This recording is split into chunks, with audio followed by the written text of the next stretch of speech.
This support video illustrates how to link our financial statement reporting classes to your trial balance. So let me start by just explaining how our reporting classes are used to automatically populate the financial statements. So I'm in the financial statements template.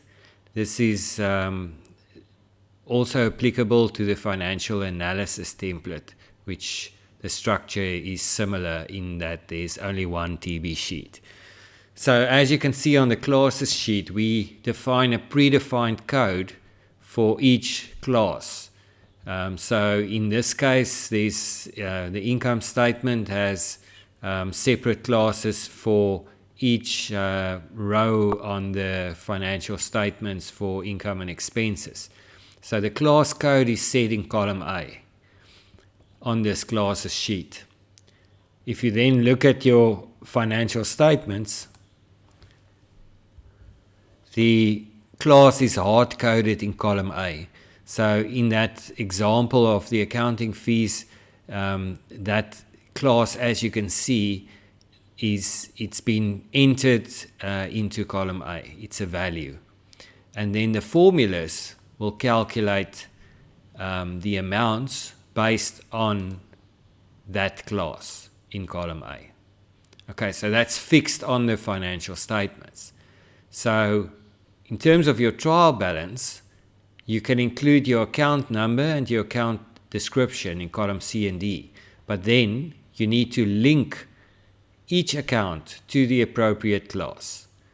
So that class will then determine where in the financial statements any balances that you enter will be included.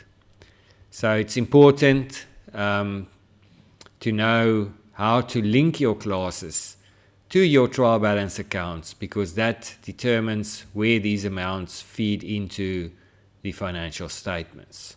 So I've got an example here, example trial balance. When you start with a template, you have a choice. You can basically use our accounts. So the way it's set up on this TB sheet, there's your balance sheet account starts with BS and income statement with IS, and there's a few control accounts for bank, trade debtors, trade creditors here at the bottom. So you can go and enter your amounts next to our accounts, which will then mean that your financial statements are already linked because our classes are already linked. But this is only really an option when you have a very simple trial balance structure.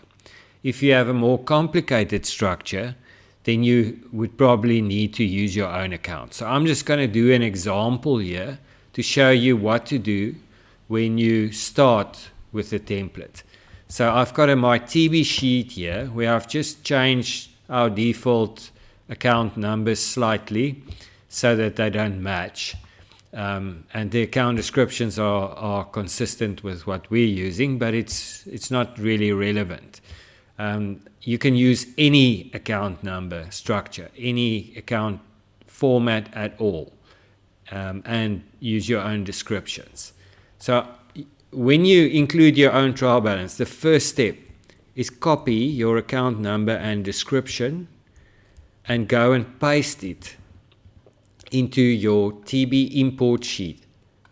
So I'm just pasting values. I usually do values. So you'll see at this stage there's fewer accounts, so I'm just going to delete the rows that aren't required.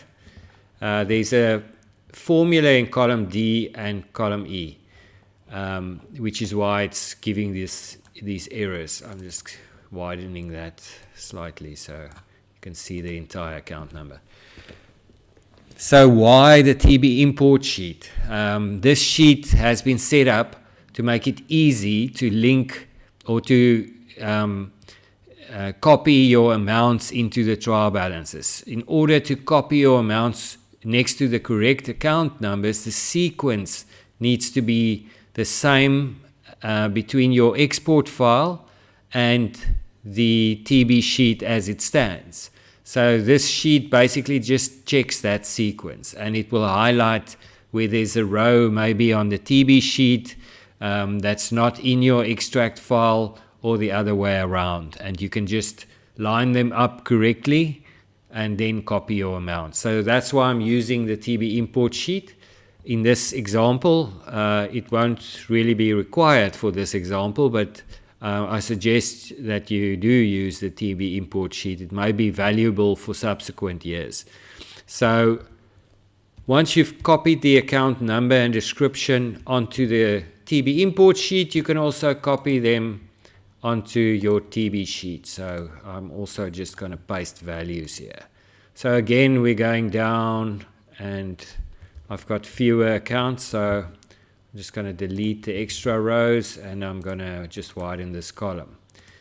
Okay, so you see the classes I haven't changed, but I'm going to remove them now because they don't relate to your accounts. They relate to our default account. So you need to, I'm just selecting them all, pressing delete on the keyboard. Then they're gone. Okay, so you'll see the message here. I'm just going to go back to my TB import sheet. As you can see, everything's fine now. And that's because the errors were shown because the accounts didn't match up. But I pasted them on both sheets, so now they match up perfectly. So you see the class errors here. So now what you need to do is go and link each of these accounts to your correct classes based on whatever kind of accounts they are. So to do that, you need to go to our classes sheet. So in our first example, I'm like using office equipment. So I'm going to say, okay, classes sheet. Let's go to the balance sheet, property, plant and equipment. So I've got office equipment. There we go. So I'm going to go and link that. To link it, you just paste it in. So I paste values, just a habit. Really, you can do a full paste as well. So there's your class for office equipment. There's a depreciation class, accumulated depreciation. So we're just gonna do that.